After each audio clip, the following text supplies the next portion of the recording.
Magnaflow 16788 catback with off-road downpipes. And there is a couple of exhaust leaks, so my apologies.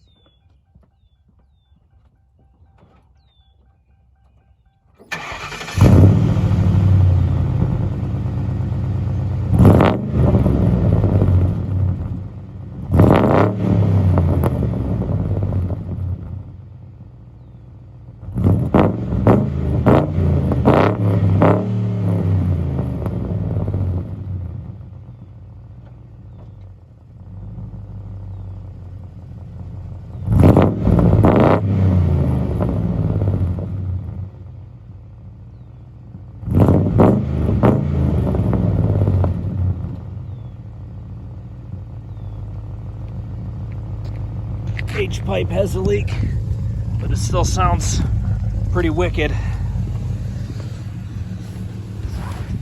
I'm sorry, there is no H-pipe.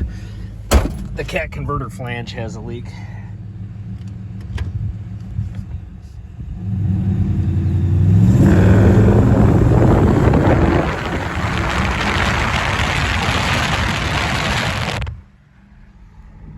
Well, people around here are gonna hate me.